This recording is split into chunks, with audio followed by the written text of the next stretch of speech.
আসসালামু আলাইকুম রহমতুল্লাহ। জুলাইয়ের নারীরা শীর্ষক জাতীয় নারী শক্তির যেই প্রোগ্রাম, এত সুন্দর একটা প্রোগ্রাম আয়োজনের জন্য অসংখ্য ধন্যবাদ জানাই জাতীয় নারী শক্তিকে, শহীদ পরিবার এবং আমাদের জুলাইয়ের যোদ্ধা নারীদের কথা শুনতেছিলাম। এখানে শহীদ আদিলের সম্মানিত মা আছেন। আমি কৃতজ্ঞ যে আমার নির্বাচনে আমার মা যেভাবে শ্রম দিয়েছেন, শহীদ আদিলের মাও আমাকে তার সন্তান মনে করে ওইভাবেই শ্রম দিয়েছেন। আমি তাদের প্রতি কৃতজ্ঞ।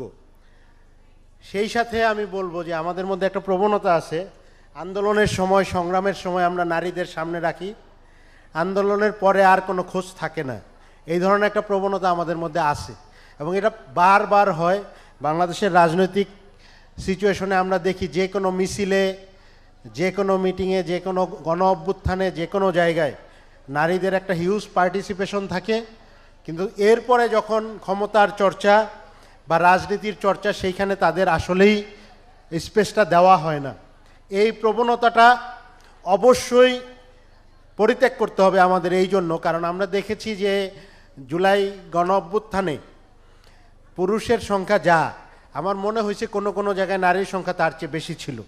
জুলাই গণ অভ্যুত্থানে আমরা যখন হতাশ, এরকম সিচুয়েশন আমাদের গেছে, আমরা যখন কোনো মুভমেন্ট বা কোনো একটা জায়গায় স্টে করতে পারতেছিলাম না, আমার স্পষ্ট মনে আছে যে আমরা পুলিশ ফায়ার করতেছে, আমরা দৌড়াচ্ছি, এমন সময় 5 আগস্টের দিন সকাল 11টার সময় দনিয়া কলেজের সামনে কলেজের কিছু স্টুডেন্ট মেয়েরা আমারে বলল যে ভাই, আপনারা যদি সামনে মুভ করেন আপনাদের রিস্ক আছে, আমরা একসাথে বসতেছি, আমাদের সাথে আপনারা বসেন।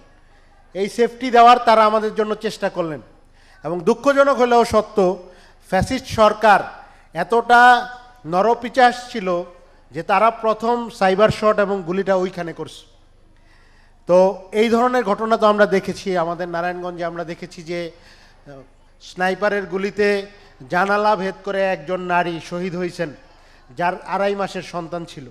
আমরা দেখেছি শামীম ওসমানদের গুলিতে শহীদ রিয়া গোপ দেশের জন্য আত্মত্যাগ করেছেন। তিনি জানতেনই না দেশ মানে কি আসলে, কিন্তু দেশের জন্য তার ফ্যামিলি তাকে হারিয়েছেন। এই ধরনের একটা আত্মত্যাগের পরে যেখানে নারীরা কোনো জায়গায় পিছিয়ে ছিল না। জুলাই মানে কি, আমি দেখেন জুলাইয়ে যখন আমরা মুভমেন্ট করি, আমার স্পষ্ট মনে আছে যে আমরা 5 আগস্টের দিন দুপুরবেলা যখন শোনা গেল যে সেনাপ্রধান বক্তব্য দিবেন, তখন আমাদের কারো ফোনে নেট নাই। আমরা ফায়ারিং হচ্ছে, আমরা সামনে আগাচ্ছি, আবার দৌড়ায় পিছনের দিকে আসতেছি। আমরা চিৎকার করতেছিলাম গলিতে ঢুকে যে বোনেরা, মায়েরা, আপনারা নেটগুলো ওপেন করে দেন। তখন একজন মা জানালা থেকে আমারে বললেন যে দেখো, আমি নেটটা ওপেন করতে চাই, কিন্তু নেটটা কিভাবে ওপেন করা হয় আমি জানি না, কাইন্ডলি একটু আইসা আমার নেটটা ওপেন করে দাও। পাবলিক করে দিচ্ছেন তারা।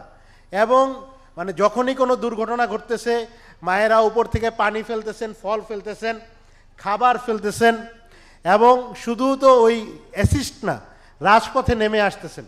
এই প্রত্যেকটা এলিমেন্টই আমাদের এই গণ অভ্যুত্থানে ছিল। এবং এই গণ অভ্যুত্থানটা কোনো একক গোষ্ঠীর না, এনসিপির না, বা শুধু ঢাকা ইউনিভার্সিটির না, বা শুধু পুরুষদের না, বা শুধু তরুণদের না, বা শুধু স্টুডেন্টদের না। গণ অভ্যুত্থানটা সবার, এখানে সবাই ছিলাম আমরা।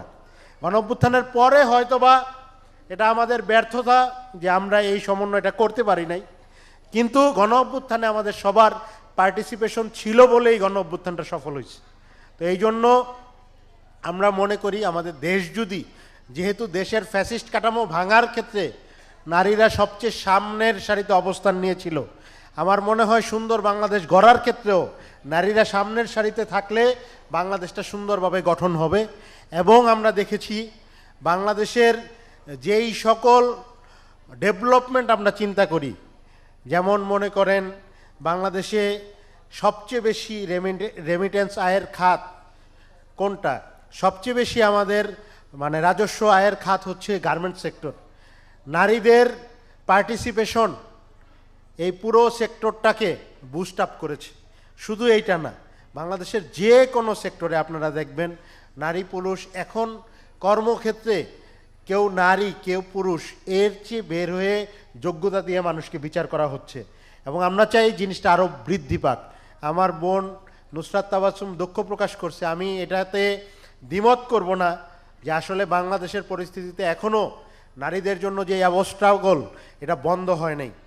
আমি যখন সন্ধ্যার সময় বাসা থেকে বের হই আমার কোনো সমস্যা হয় না, যখন রাত 12টার পরে আমি বাসায় ফিরি আমার কোনো সমস্যা হয় না, কিন্তু আমার একটা বোন প্রয়োজনেই যদি রাত 12টার সময় বাইরে থাকে দেখবেন প্রশাসনের মানুষও তাদেরকে বলে এই আপনি মেয়ে মানুষ এত এত রাতে কি করেন।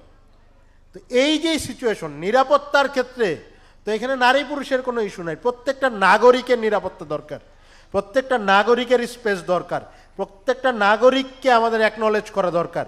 এখানে গণ অভ্যুত্থানে যেরকম আমরা সবাই কাঁধে কাঁধ মিলাই, আমরা তখন চোখে দেখি নাই যে কার হিজাব আছে কার মাথায় হিজাব নাই, কে ওয়েস্টার্ন ড্রেস পরা আছে, কে ঢাকা ভার্সিটির স্টুডেন্ট, কে মানে আপনার কি বলে ইডেন কলেজের স্টুডেন্ট, এটা তো আমরা দেখি নাই। প্রত্যেকে আমরা একসাথে মুভ দিয়েছি কেন? একটা লক্ষ্যে, যে বাংলাদেশ থেকে ফ্যাসিস্ট কাঠামো আমরা বিতাড়িত করব।